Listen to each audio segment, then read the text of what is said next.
My humble respect to Guru Mahan, Guru Piran Sivasankaran, Guru Piranyo, fellow Jnanis. Today I'm going to cover, continue to cover on Mahan's teachings on the atoms, part 2. I think we covered quite extensively in the last satsang on atoms and so on. How is it related to, the universe and spirituality and so on. When I started reading and reflecting on Mahan's teaching at a very early age, I always wanted to understand why Swamiji had so much, the early part of his book, he had a lot of scientific analysis, scientific, write-up. After all, this is a spiritual book. What has science and spirituality got to do with anything? And so we see that most people that come to the spiritual knowledge may not have a very strong scientific understanding. And the same thing a lot of the spiritual scientific people may not take to spirituality. They don't see spirituality as a way that gives them understanding of the universe. But what is really profound for me was that as I was going through this journey of spirituality and also, scientific pursuit, there was always this kind of a tension between spirit, which you can't, touch and feel, and science that always wants to experience in terms of touching and feeling and cognizing. So there is always this tension that one goes through. Sometimes we hear that seeing is believing, right? We need to understand. And the same thing sometimes in some of the spiritual theology, everything is very up in the air without much evidence. So, as though somebody has said this, and to some extent, there's some element of, unverified truths, right? So a philosopher or saint would have said this, but it's hard to connect. And here we see that Mahan, brings the science and spirituality together, and that is kind of, it all sometimes did not connect. But as the journey was progressing, as the scientific knowledge started increasing and the meditational sadhana started intensifying, something very interesting that started taking place. The convergence started taking place. And the convergence was that science speaks about, this seeing, is believing. And, if you push that further, cognizing and experiencing, then you believe something is happening. And spirituality gives you that experience, right? And it gives you the experience of the spirit or that which is the existence itself. So science looks for an objective, material, empirical understanding, whereas the spiritual part gives you a subjective experience. And sometimes when we don't introspect, contemplate, reflect, and meditate deeply, we see them as parallels. We see that, okay, this is real. This laptop is real. I can feel it. I can cognize it. I can see it. Right? So yes, it must be there, right? There's a taste, there's a feeling, there's a sense of seeing. All that means it must exist. On the other hand, the spirit, we cannot see it, neither can we smell it or touch it or feel it. And sometimes we say, hey, is this really real? And so there is these two parallels.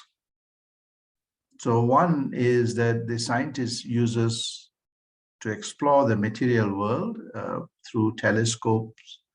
They're seeing the stars and the galaxies and the nebulas, and then they use the microscope to see the micro level universes.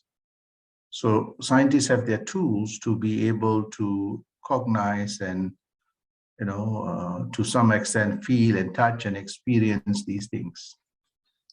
In the telescopes, we see as light, that is picked up by spectrum, and your machines will show you, okay, there are certain spectrum movements and whether the planets or the stars or the galaxies are moving further apart and the same thing we can see it with electron microscope, the bacteria and the viruses and all those things, so we can cognize it and see it. So we have that scientists having the telescope and the microscope. But when we start thinking, then this is where the great saints, there's a lot of talk about God and all these things. And it remains very abstract. This notion of this grand universal personality seems to be separate from us, and there is this.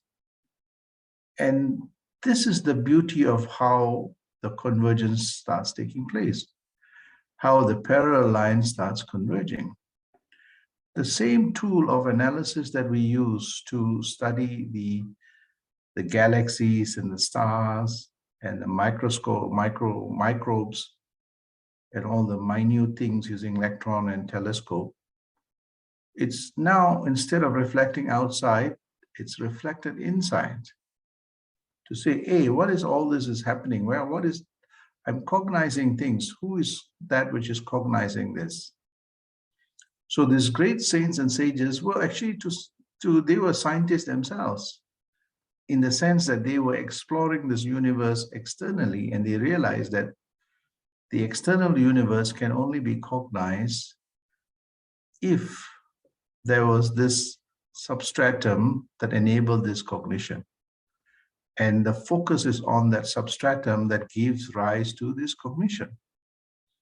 So it's like a movie that is playing, and the movie, there's motion, and they ask the question, how can the motion take place? And what is enabling that motion to take place? And what is that which enables us to see it? And they come down to the screen and the light. So they're able to break this down.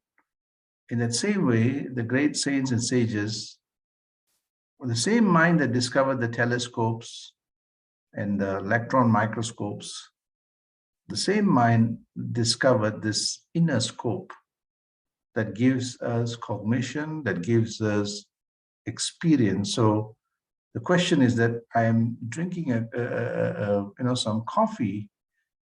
Yes, coffee is an object that has certain properties and gives you the bitter taste if you put sugar or whatever, the taste.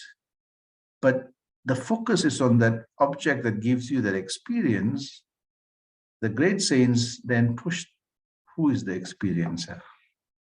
And this is how we see that, as most books have this, it seemed to be parallel, that the spiritual knowledge and the eternal knowledge or the contemporary knowledge, or the object knowledge of the material universe and the spiritual part seem to be parallel lines.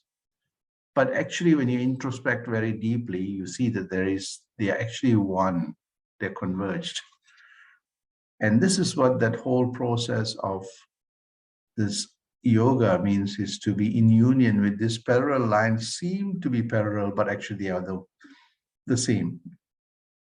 And elements of this can be seen in Swamiji's teachings, where he goes through this notion of nothingness, and then he goes to this notion of I, then he goes on to describing this whole idea of, in his discussions, he says, okay, what is this personality called I? He breaks it down to the big I and the small I. And then he goes on to discuss from the I, then what is a thought? And then from the thought, he says, okay, now we are experiencing things, so sound and light. And then he talks about all this minute things of, electrons and protons and atoms and so on. So he then starts making a link between that experiencer. Everything comes from that experiencer or that I that gives meaning to everything in this material universe. If that spirit or the I does not exist, then the material existence doesn't make sense at all. So here he brings that converged substratum, not the parallel substratum. An ordinary person may see it different in a parallel way. So sometimes a lot of things is packaged as dogmatic belief systems. So here Swamiji explains each of these phenomena in this context of that oneness with the big I and the small I. And we covered that, in a few of the satsangs. And today I want to focus on, we covered atoms, and I want to speak about this concept of ether or space. The understanding of our material universe, if you examine it at the most micro level, you see that it's all, part and parcel of a broader substratum, broader existence, and you see an element of that spirit in everything.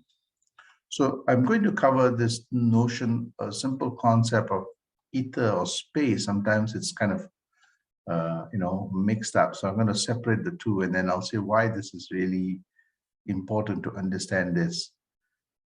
So in this book, Swamiji covers this ether. Ether is a term that is used, goes back to many centuries. And in our universe, we see that light is propagated, electromagnetism. Something must enable that to happen. The waves are taking place. So if you see in a lake, the lake enables the waves. So you have water. In that same way, we see that we have radiation and all those things. So something must be enabling this. That which enables this was called the ether in the early part of the 19th century. It's seen as a medium of electromagnetism. But in this substratum, it's ether is seen as weightless, transparent, difficult to detect it chemically. Most things like water, we know what the chemical compound is, and detecting what this ether means, and it's regarded as being everywhere in this universe, in every matter and space and so on. So this is, this notion of ether, undetectable, compound.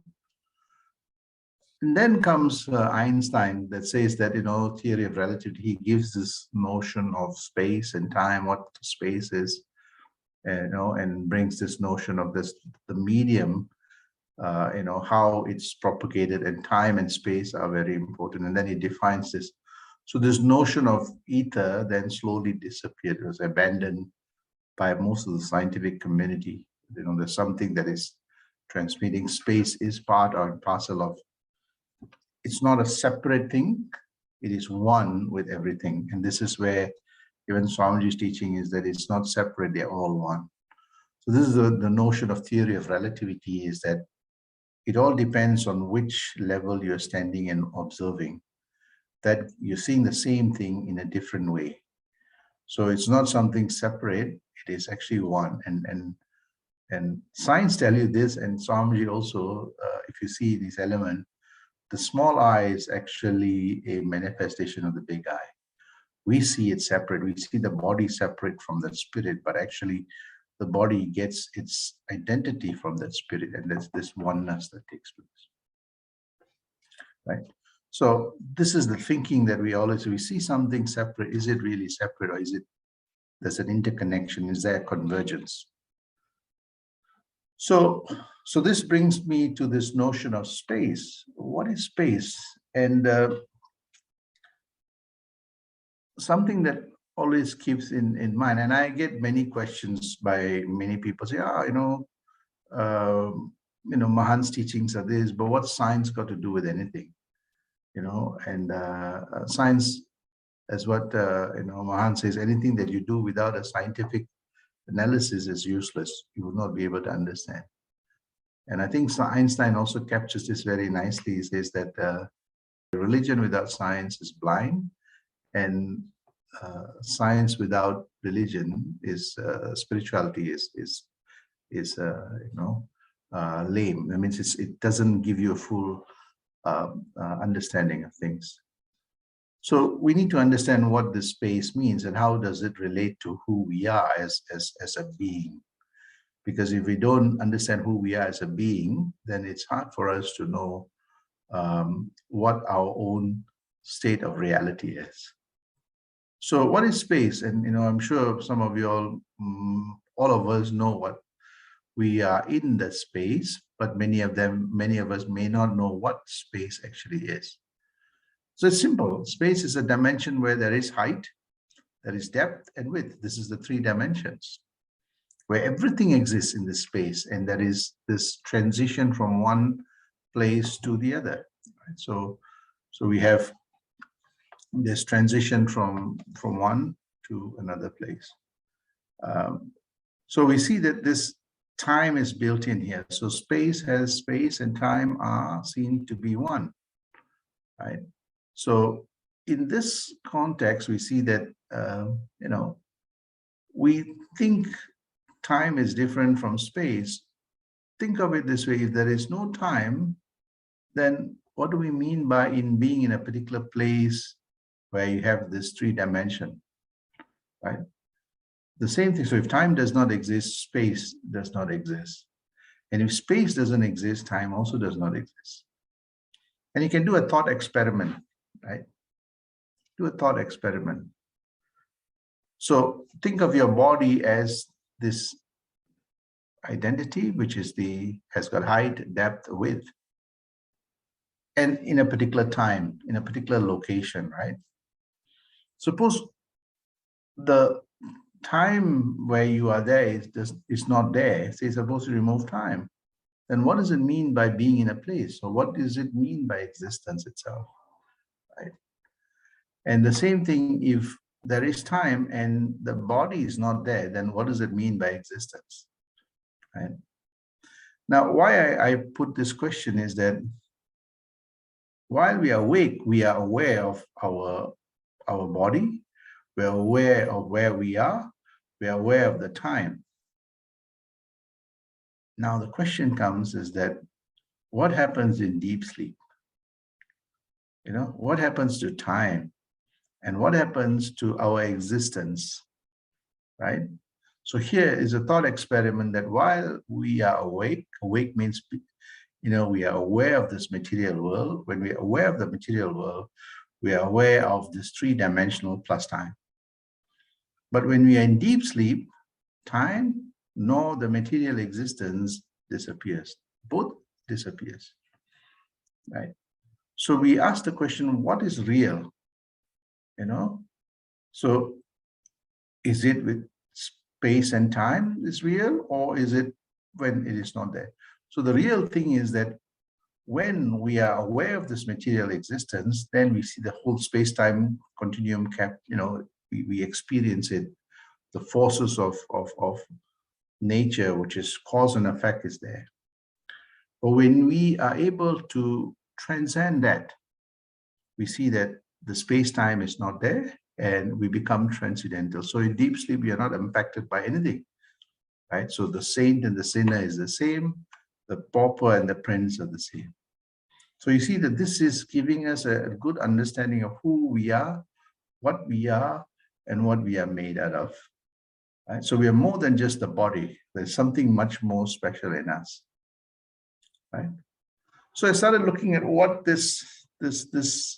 so space is everywhere, including in us, right?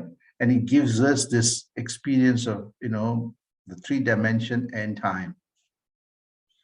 But we also see that we have the capacity to escape from this four-dimensional space to a substratum that is transcendental. Now I come back to space itself, right? The space, what is the characteristic? It's almost perfect vacuum because you still have that matter in there, space. So nearly a void of matter, not completely. There's got very, very low pressure. The reason why it's got low pressure is very little molecules there. So molecules is that which gives you, these two spread out. Pressure comes when you're very close, everything is so intense, it's moving, and that's what gives you pressure. But space is much more boundless and expansive. The molecules are far apart, so pressure is very, you don't see the pressure. And I'll come back, this has got a very important spiritual meaning, right? Space is expansive, it's boundless, right? There is no finiteness. We don't know where it ends. That in itself should tell you that while space is boundless and the space is in us, it gives us some element of boundlessness and expansiveness, right? Our universe is expanding because of the condition of expansiveness. Our universe, at least that's what science says, expanding. And to some extent, we see that we have the spatial dimension that also continuously expand. We see that space, without space, existence doesn't mean anything. So space is critical to ensure you have the three-dimensional plus time. Without that, the existence that what we know does not make any sense. So we see that the space and time are interrelated. That gives us that existence, right? But there are also periods where without the space and time, it's a different type of existence that we get, right? So we see that while we are awake, we get an experience of this material world, the cause and effect. When we are in deep sleep or in deep Turiya state or deep meditation state, both space and time collapses and we become transcendental. That in itself is an experience of absence of this space-time continuum. Another important quality or characteristics of space is that it is important for existence, but it's not attached to any object, nor is it detached.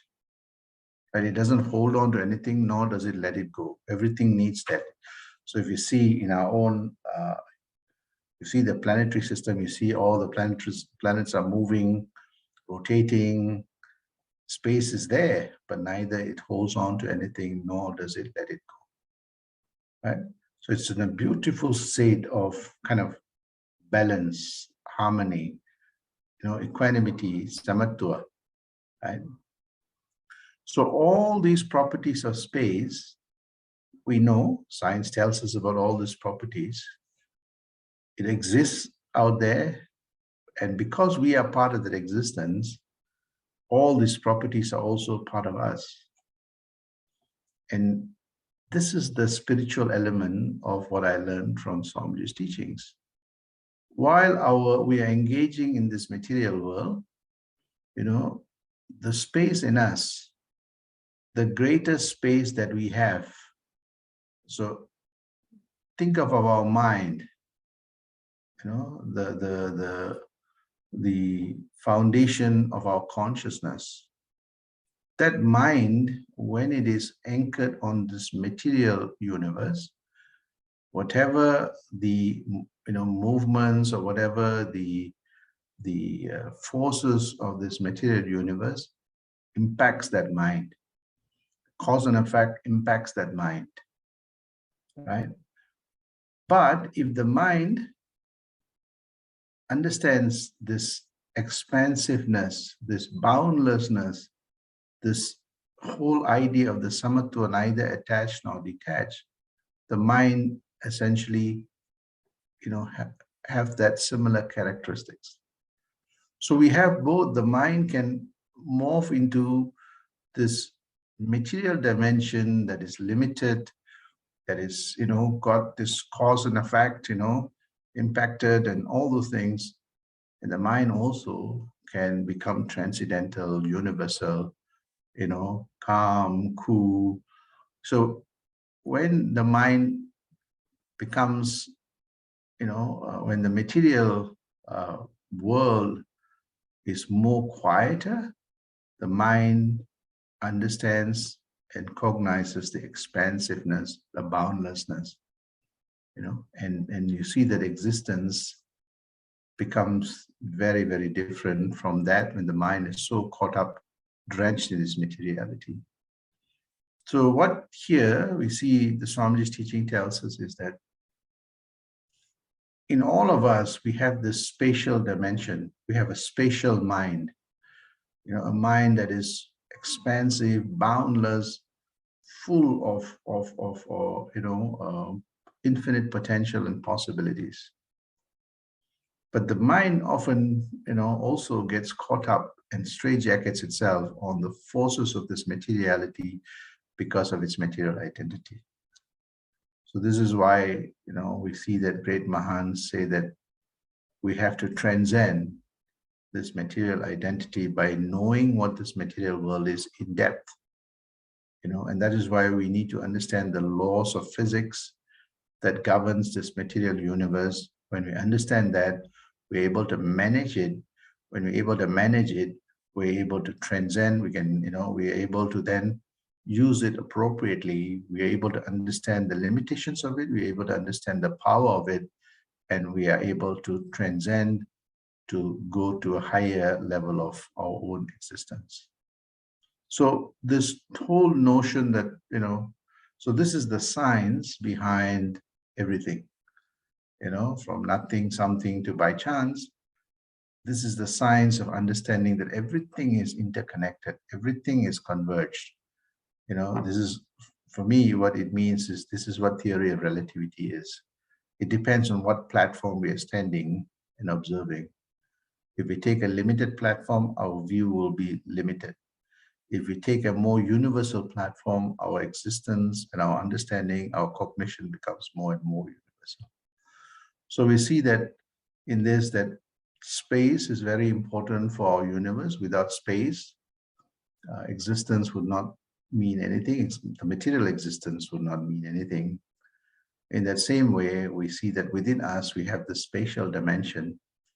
And if we are able to harness it, understand it, experience it, cognize it, we see that, our existence become more universal, though we are, in this material body. So though the body is limited, within us, we have a dimension that is unlimited. Though the body is perishable, within us, there is something that is imperishable.